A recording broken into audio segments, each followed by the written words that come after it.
Welcome to Hockey Talk with Angel and the Ice Devil. As you can see again tonight, I'm missing my partner Angel, who's out on assignment for us in Las Vegas. But the Ice Devil is in-house and got a special show for you tonight. We're talking hockey camps again, and this week we're spending an entire hour of the show with the Next Generation Hockey Camp run by the great Boris Dorozhenko right here at Arizona Ice Arcadia. We're having an opportunity to get behind the scenes with Boris, see some of his activities, and of course his most famous client, Austin Matthews, has been trained by Boris and was the #1 overall draft pick of last year's NHL draft. So before we get going any farther, we'll tell you a little bit about what's going to happen next week. Next week is our special Father's Day edition, so you'll want to tune in for that. And without further ado, let's step away and come right back with Boris Dorozhenko. The Ice Den Scottsdale has always been the coolest place in the desert. Now with the addition of the Ice Den Chandler, our 2 locations hosting 5 sheets of ice make the Ice Den your home for youth, travel, and adult hockey leagues. Our nationally recognized Learn to Skate programs offer world-class instruction for skaters of all ages. Our pro shop features equipment and apparel with the top hockey and figure skating brands. 18 Degrees Express with the Chili Bean Cafe make the Ice Den the perfect place to host your next birthday party or special event. Visit us online at coyotesice.com.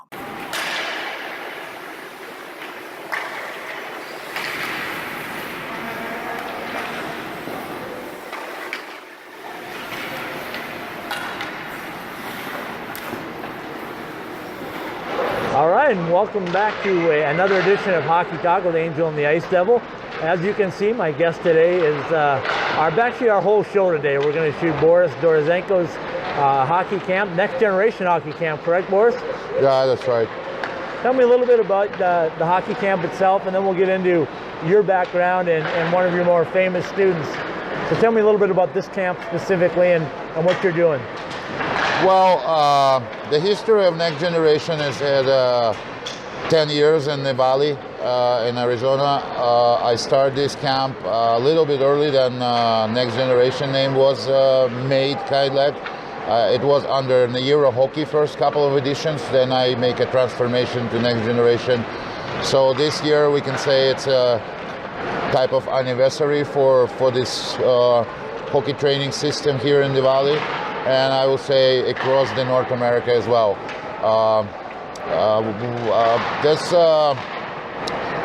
Mostly every summer I got people visiting us here in Arizona to improve the basic skills of ice hockey, develop the individual skill, which is very important for each player to be successful. We actually trying to help any organization, local organization. We have a certain preferences for local kids in Arizona. Like in my mind, where always it was an idea to help as much possible develop the hockey and prove that the hot place as Arizona is can produce some talents for the really top levels. And definitely we give a welcome to the people from other countries, including for sure our neighbors, Mexico and Canada. And we have a lot of European people from multiple countries, hockey countries, not really hockey countries in Europe visiting us. In the 10 years, it's like kind of like a tradition, right? Because they learn from each other a little bit. They share the experience. They play all different type of hockey systems. They play all different type of levels, and they actually speak all different type of languages, which they make them have a good friendship here and keep the friends for long term. Like from some type of product of this system, we can say it's pretty numerous right now, right, on all different levels on the hockey development. Definitely top of them, it's Austin Matthews. Right. And as Austin was on the roots on this system when I just started do this system in Phoenix in Arizona, and but I will say I was very happy to have here that some players who born here and skate with me here for many years. They're pretty successful too, as Austin Carroll, for example, he was draft pick for Calgary Flames, playing in American Hockey League. Right. The kid from Arizona. I got, I will say, Todd Borges was drafted by Ottawa Senators, and he kind of like was student with me in certain time. I was talking about National Hockey League guys. I need to remember Brandon Lemieux, the son of the former National Hockey League player Claude Lemieux. He was skating with me for several years when they live here in the Valley. He was drafted by Buffalo Sabres a couple of years ago. Jake DeBrusk, drafted by Boston Bruins, first round pick 2 years ago. He is son of Louis DeBrusk. He was skating for me for several years here in the Valley. And this list is pretty long if we're going to transition to the players who kind of like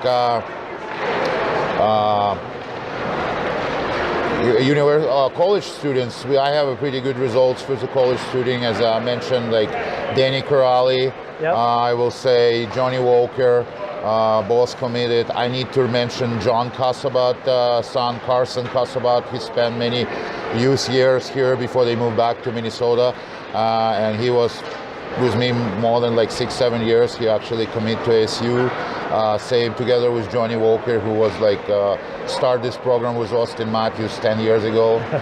I need to mention Philip Nees, Nice.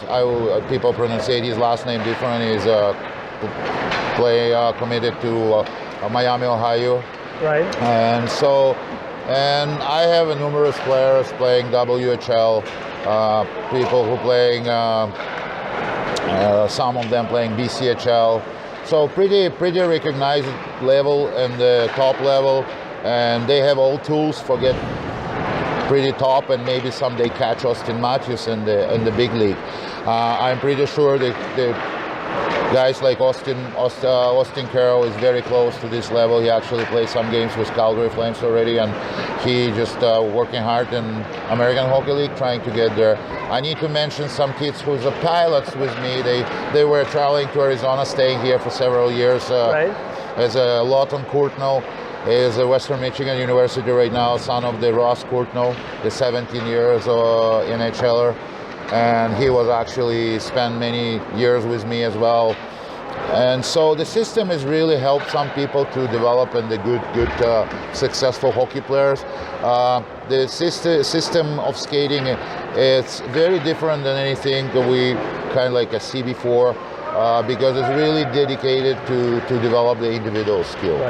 Ability to skate correct way, ability to handle the puck right way, and definitely every of my students going back to their own organization, I wish them the best, and I wish them be more recognized by local organization and the local coaches. So any success of anybody is always my success. I feel it, and I'm really proud of this. So we talked a little bit about the changes that have happened in Arizona hockey just recently, and you've been a big part of that, but did you expect Arizona hockey to grow the way it has? You know, I always had a dream to develop the hockey players in the non-hockey marketplaces, and I believe I spent many years working in Mexico City, helping build the program in Mexico. When I moved back from Soviet Union, I moved first to Mexico, helped to build the program there, and for me, Arizona was kind of like a very similar place to grow, because it was not really hockey market. We say hockey was just start growing. Which is a good sign, because many people has an idea that the good hockey players coming from the cold places, like probably, I don't know, like Michigan area, or I would say north of Canada, like Toronto, Ontario. Definitely many good players from there. But if we take our state like Arizona, start to produce the players, it's not really necessary to have outdoor rinks to produce the. And I spent many years in doing my camps in British Columbia in Canada, and I had some pretty famous students from there, like Jake Virtanen. He played for Vancouver Canucks, and Tyson Berry is defenseman for Colorado Avalanche right now. So these people never traveled in Arizona, but they always follow my system when I did something there in Vancouver area. And kind of like Vancouver area, we know that's the warmest place in Canada. They don't have an opportunity to play hockey on the street. and they still producing really good talents over there. So which is make me prove my words, which is Arizona is on the same list of the places can produce really good talents. Austin Matthews definitely was the greatest impact for the youth in this area. The many people, including many kids, including my own son, who was kind of like a pretty cold to play hockey. Now he's really become a big fan of hockey, and I will say it's kind of like a transition between generations. Right. Because Austin Matthews was kind of on the kind of like example for him how somebody from here can grow in the top star in the league. And so my son take it really seriously, and I can see the faces of many young kids here. They really believe, they start to have a dream. Many families understood it's possible. It's really possible. You don't need to travel all the time somewhere. You can develop yourself here in Arizona. We have many facilities here. We have many coaches with a good name and good ideas. They all building, they can generate the good groups of kids. They only need very good players. That's what I'm trying to do. I'm trying to supply the good players in Arizona to the local coaches and give them an opportunity to compete at a high level.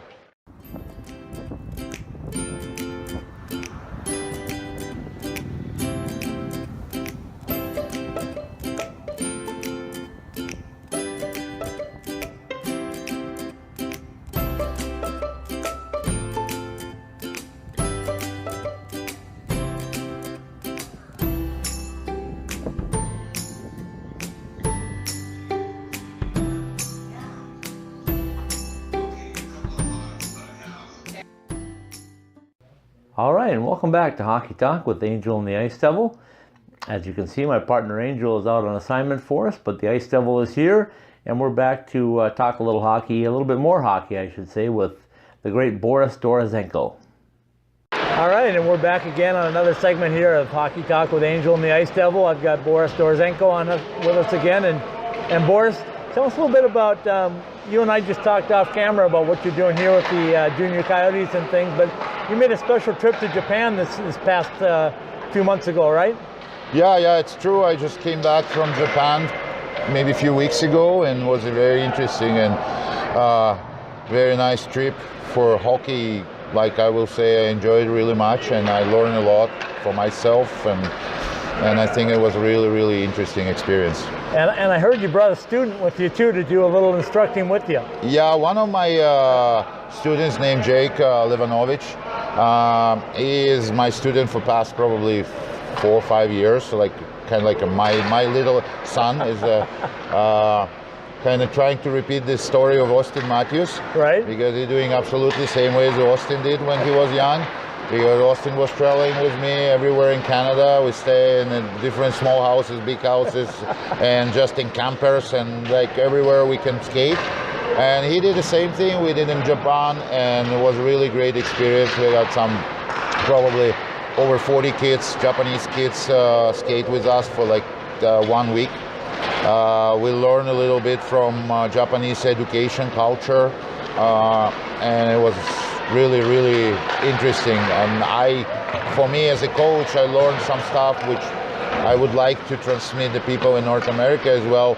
And discipline, education, the systematic work the Japanese people have. I was really impressed of the way how they respect the coaches, how they respect parents, how they respect the age of the people, and how friendly they are, and how hard workers these people are. And one of your instructors, Hiroki, is from Japan. I guess he was with you as well, kind of being your Japanese translator.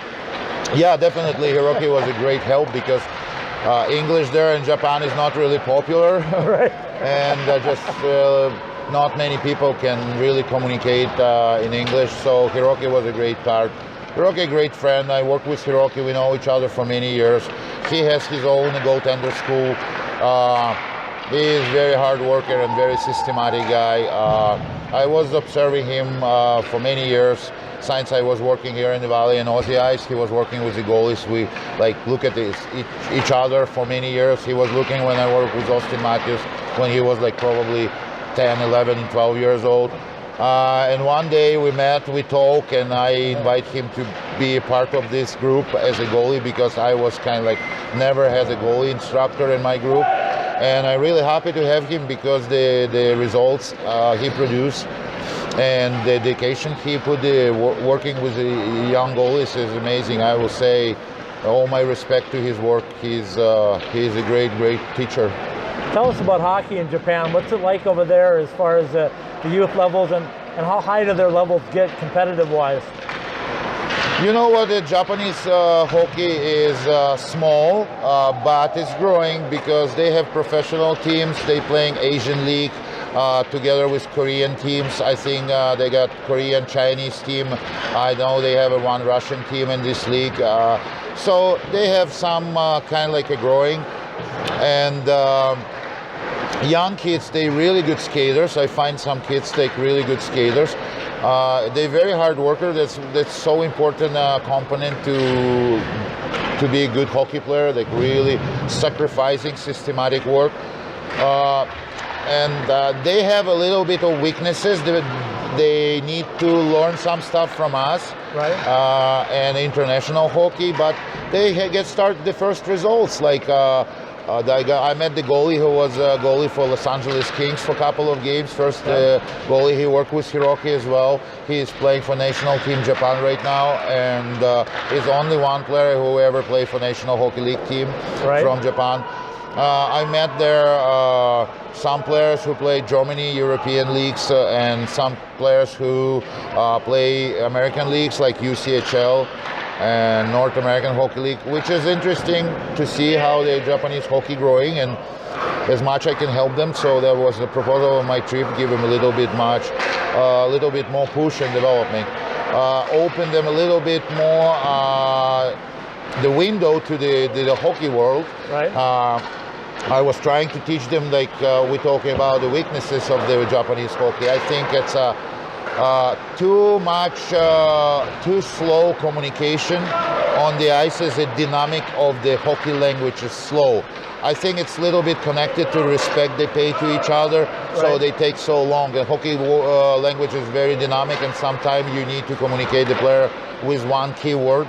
Yep. Or you need to just one little noise and the player recognize the voice of your coach. In Japan, it's take a little bit slower. You need to introduce yourself, you need to say hello, and then and the hockey sometimes it's too slow for the hockey. But I think they understand this and they're trying to change, and I believe we will meet more Japanese players in the top levels, and I wish them be successful in hockey. So. All these players, they are very welcome to come here in US, and I know some of them they planning to travel and skate here with me and my coaches in different locations in the United States. Do they play a different style of hockey over there as compared to North American style? Or yes, they playing hockey a little bit less aggressive. Okay.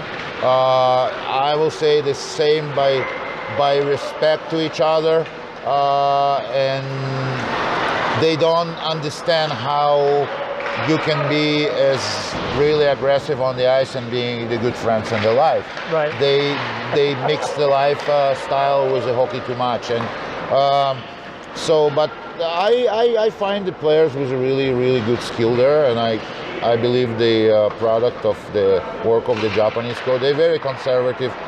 Yeah, I was very happy to be invited because they usually very conservative with their own coaches. They don't invite too much people from outside. So I'd be remiss if I don't finish up a little bit today with talking about the NHL and with Nashville being in the Stanley Cup final, and what's your thoughts on the growth of hockey in that Sun Belt as well? Oh, you mean the Nashville? Yeah, with the Nashville Predators. You know what? I have a good friends in Nashville. I did a camp in Nashville maybe 6-7 years ago. It's a great area for hockey. I really enjoy this final. I have a friends playing in Pittsburgh Penguins, and I have a friends playing for Nashville. Right. And I am kind of like, I wish them be successful and win the Stanley Cup. I have the forward, the Pittsburgh forward, Matt Cullen, has skating with me for several years, and actually my son is a good friend with his kids, and they're staying in housing in his house in Moorhead, Fargo. So a little bit selfish. I wish a little bit more in Pittsburgh win the Stanley Cup for give an opportunity to the kids to meet the camp there in Fargo, the people who's doing the camp with me there. But I'm saying Nashville, France, I wish them with all my heart to make it first time ever and they make a history. And the rest is just a game. It's like a little bit of luck. And I hope we will have an entertaining rest of the playoff between these two teams. Well, we've gone full circle because I'll tell you, when Matt was in high school, he was our first high school player of the year when I was in Minnesota. So when I was doing my publication there, he was our very first high school player, and we had a high school all-star game that he was on. So we've kind of come full circle here and led us back to Moorhead. That's interesting. I know the Austin Matthews' grandmother, she is from Tennessee. Right. Yeah, so she's probably interesting to see Nashville, especially when Austin is not in the playoffs right now. Right. But I think she wants to Nashville make the Stanley Cup this year. But, you know, it's a sport. Right. The high-level top athletes doing the best, playing very heavy game, hard game, and I wish them success. They deserve to. They all deserve this victory. Let's talk a little about Austin Matthews. And did you see him when he first started? Did you see the potential in him, or was that something that developed over time? Definitely, I saw the potential in him. Either way, I will never start to work with him. You know, right. Like as a player, as any player, as a coach, I have a dream. Right. And my dream is always prepared somebody who can, we say, make me be proud. Right. And Austin Matthews is one of the players. He really made me proud, and I live my dream as a coach for last year and couple of years when his success is kind of like really hard recognition of his hard work first of all, and organization of his life, high recognition of this kind of system, and we're still working on the produce maybe new talents, but his impact definitely is very, very important for the local kids, and I'm really happy to be a little part and give be a little bit of this kind of like a story of this history of the Arizona. As we look at your group out here right now, and your assistant coaches are doing a lot of work while you're visiting with me, but tell me a little bit about your assistant coaches out here. The guys, it's really an international flavor, isn't it? You know, yes, they're all coaches who work with me. They kind of like a people who believe in my philosophy, people who knows me for many years, and I tell you, like, truly find the right coach to help you. It's more harder than prepare the player. Right. For me, it's more easy to help the player to be successful than really build the coach. Yeah. And sometimes it takes longer time, and so happy to have that many followers, and especially coaches like represent different countries.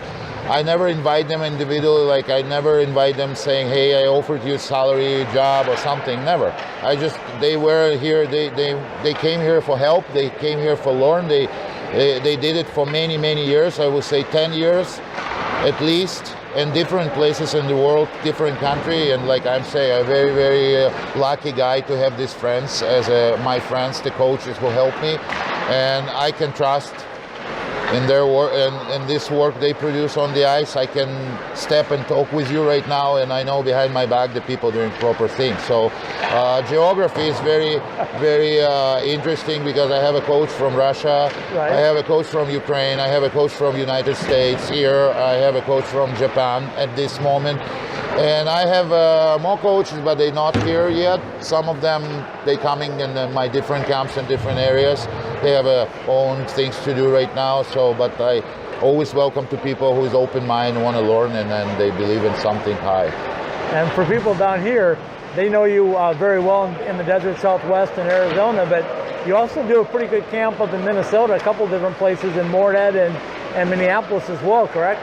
Yeah, that's correct. I did it for several years, and I know some coaches who really do these training skating camps. They're trying to switch the places every year, trying to find more students in different areas, going to the very hockey areas, not very hockey areas. I decide to stay in the same places and create because it's continuous work. You know, my name is Next Generation, and I'm trying to work on the create Next Generation. It's not one day work. Right. I'm really happy to see the same faces every year. That's why Minnesota was like a second home for me at least now, because many kids who start with me 6-7 years ago, they're really successful right now, and they want to see my face again and my system over there. So I'm very lucky to help these people in Minnesota. It's a great hockey state, and I'm very happy to go there every year and spend part of my summer with young players to help them be more successful. So when you look at the programs here, not only the youth programs, but we also talk about the development of the college level. The ACHA programs are growing, both men and women down here. The NCAA program at ASU is getting bigger, and now there's even talk that possibly UNLV will go NCAA eventually. So what are your thoughts on college hockey and major college hockey being played down here? I'm definitely very happy to see these teams here in Arizona. I think it's huge for the states altogether. Good things happen together, like I was saying. Definitely Austin Matthews has top news for this state, and definitely great news. This is a Division I hockey team here for ASU. I think it's a great way to give more ways for the hockey players in Arizona to get on a high level, because it's always going to the same point somehow, like and women's teams, men's teams. I know many followers. I know plans to build a new arena for the university, and it's just a great thing happen. And if we can put together the American Hockey League team in Tucson, right, it's another component of all this hockey growing here in the valley. I mean, it's just amazing what happened around, and I really enjoy this moment, and I feel every day more and more kids start playing this beautiful game, and then many families involved in it. Well, Boris, I definitely appreciate your time, and I appreciate your opportunity for me to be all access here behind the scenes. So I'll let you go. I know you got some players that got to have your attention, and we appreciate your time. Yeah, thank you very much. Crime can happen to anyone at any time. Be a role model for the next generation. Become empowered.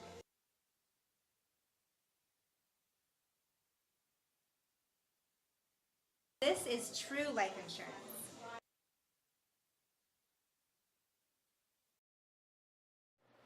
All right, welcome back to Hockey Talk with Angel and the Ice Devil. We're back with our second guest of the day, the Japanese goaltending guru, Hiroki Wakabayashi.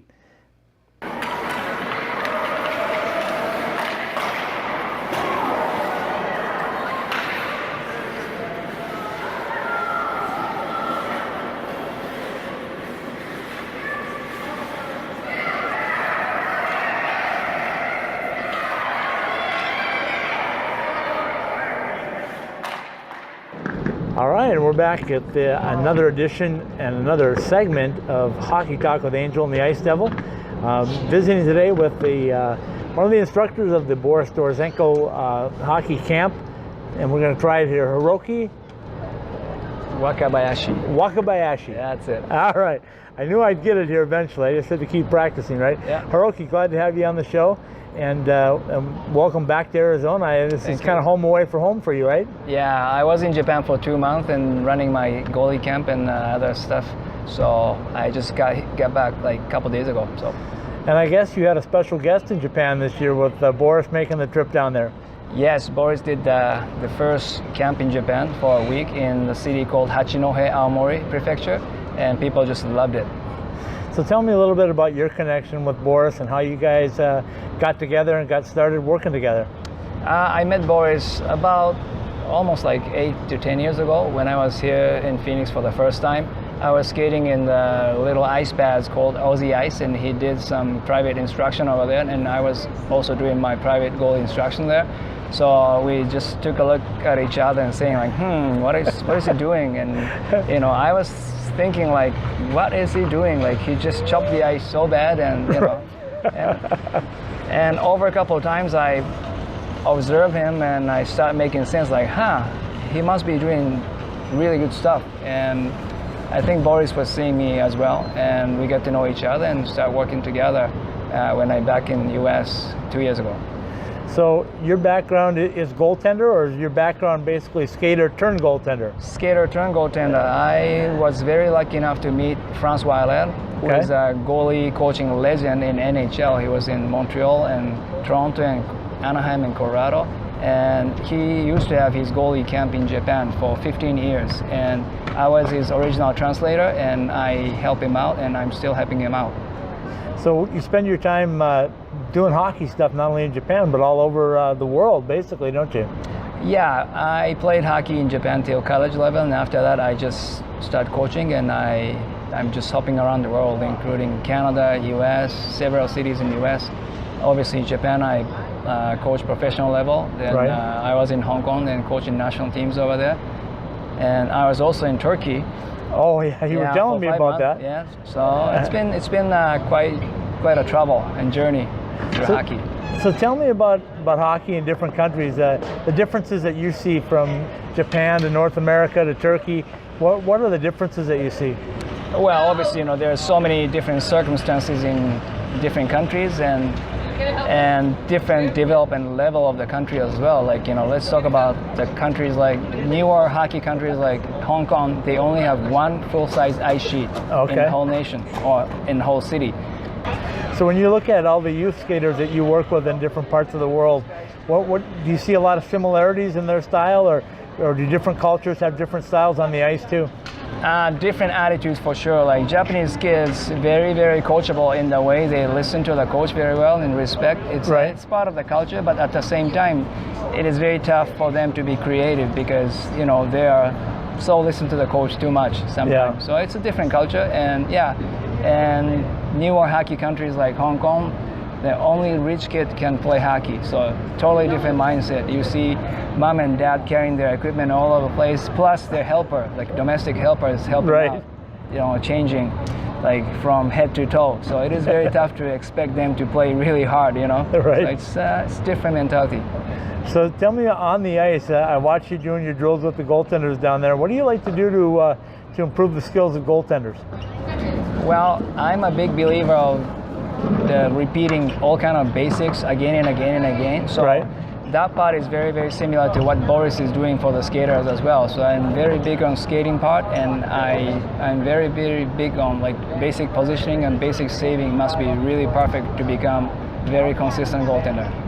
I noticed a lot of people, and I sent out some tweets earlier, were commenting on the goaltenders going through the skating drills for the first hour in full pads, and the ability to be able to do the jumping and the turning and the edges. Very important for a goaltender, isn't it?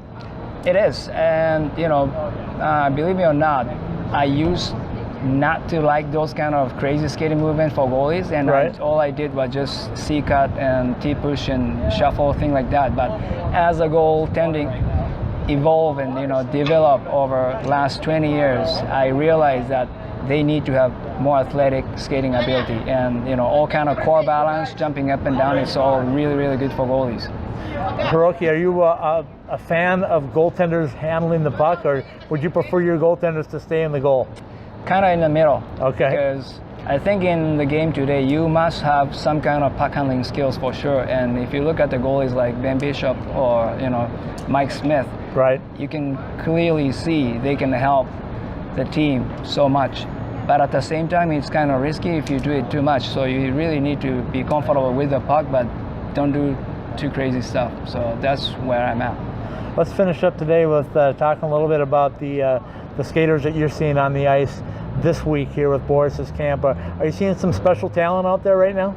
Yeah, I think so. There are some really, really good kids on the ice, and I forget to tell about this, but you see many different players from many different countries, including like high-end hockey countries like Russia or things like that, but even from the countries like Japan or minor hockey countries, Mexico or Hong Kong, some kids are really, really talented. And I think this kind of Boris skating camp could really, really help those kind of people who are not from the hockey hotbed countries, but from non-hockey countries to become more talented players, because there are talents everywhere in the world.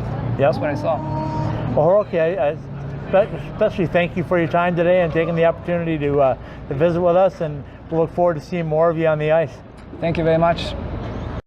In today's odor elimination, sanitizing, and deodorizing market, air spaces and fabrics are treated with very aggressive, highly toxic, and often very dangerous but cheap chemical-based solutions. These chemicals have harmful residues and pollutants that can impact your health and the well-being of those around you. This is the bad news. The good news is there's something better. That something is Oxy Pal.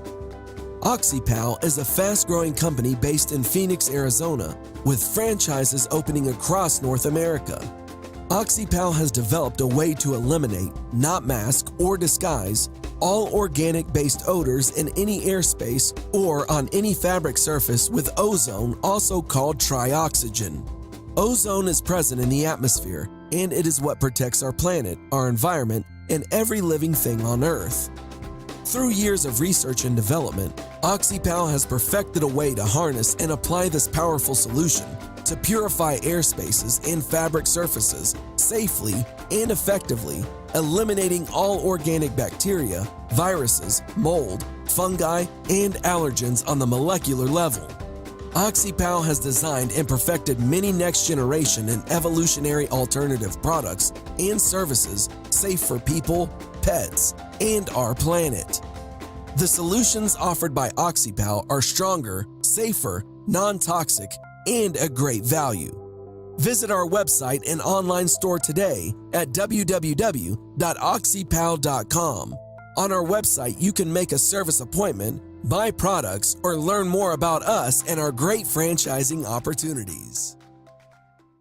All right, welcome back to Hockey Talk with Angel and the Ice Devil. We're back with our third guest of the evening.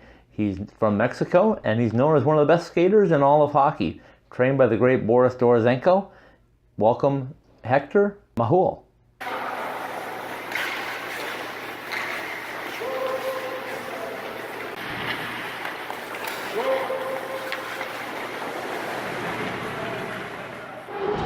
All right, welcome back to Hockey Talk with Angel and the Ice Devil. We're visiting today with this student is unique in a number of different ways, but this one is an NCAA Division III college hockey player from Mexico, of all places.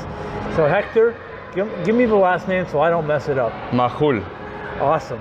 Great to have you on the show, Hector. And tell me a little bit about playing hockey for Boris.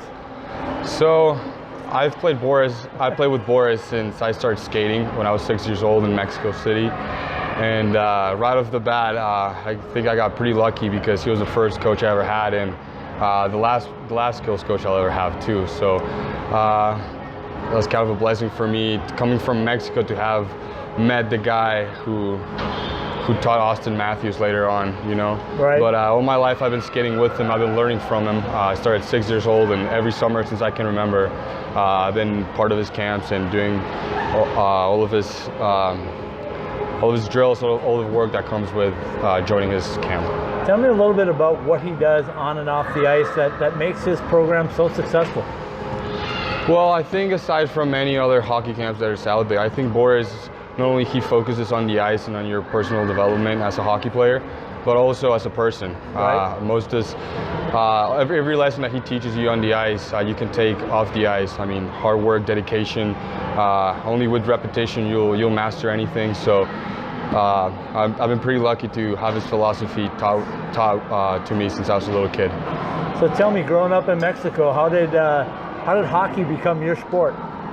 It's a funny story, but one of the few ice rinks in Mexico City was right next to my house and right in front of the soccer complex where I used to practice soccer. Right. So one day after practice, I crossed the street while waiting for my mom, and I was watching the guys skate, and there was this tall guy with a Russian accent talking to him in Spanish, and soon after that I asked if I could play with him, and next thing you know I was skating around while everyone else was learning because I didn't know how to skate. But a few months later that rink closed and he moved, and I followed Boris, and I've been his student ever since.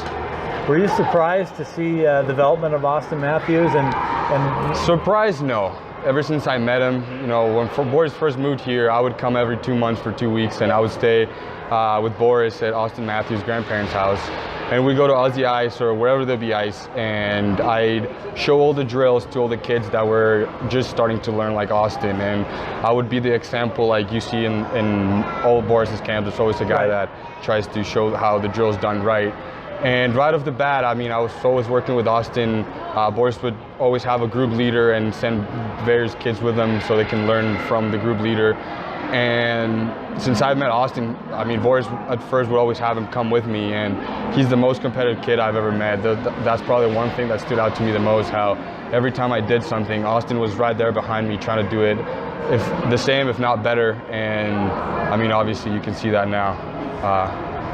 Everybody that I've heard that's seen you play tells me that you might be the best skater they've ever seen. Everybody from guys like Wayne Gretzky to Boris on down the line. So what do you do? What are you doing differently that's making you such a talented skater?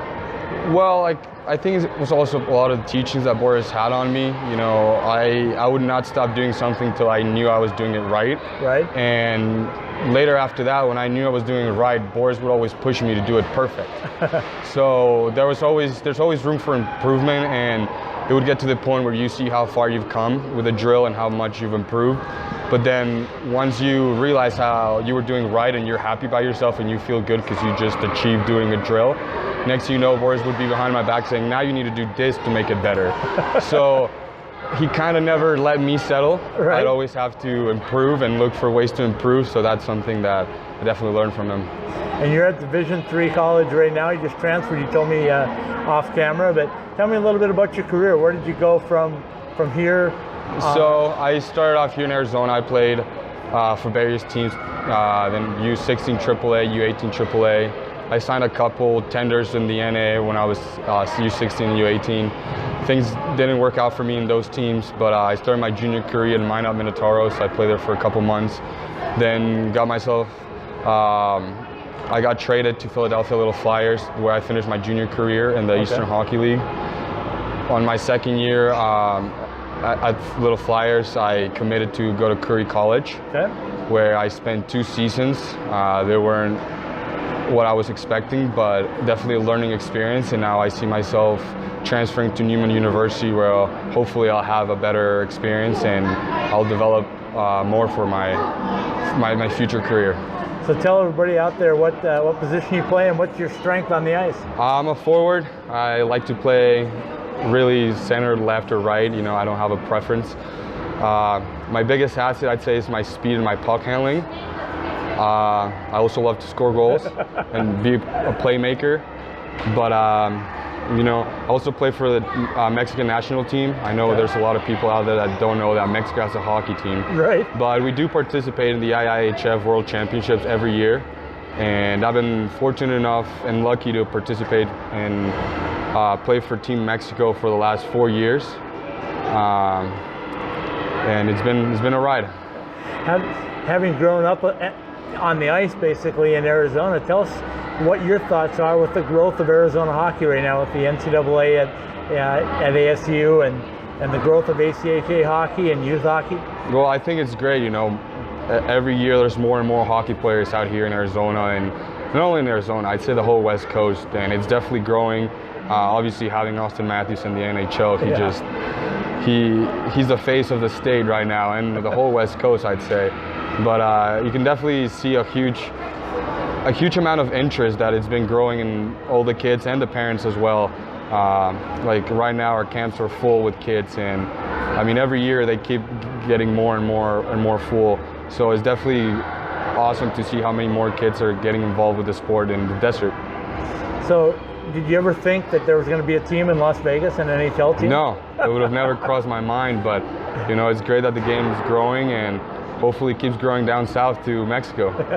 So tell me, and we'll kind of wrap it up with this one, but tell me the difference between playing hockey in Mexico and playing hockey in, say, the United States. Is there any differences? Well, yeah, it's a huge difference. Like, I moved here when I was 14, and the reason of my movement to the States got to the point where when I was 13, I was playing in Mexico, and in a tournament that in a weekend tournament, it was probably 5 games. I scored about 38 goals, and it got to the point where Boris told me, "Hey, Hector, if you want to do something in the sport and become the first Mexican player to get somewhere, either juniors, NCAA, pro, you need to get out of Mexico and move up here with me, so you can get an opportunity to do what I love most, which is playing hockey."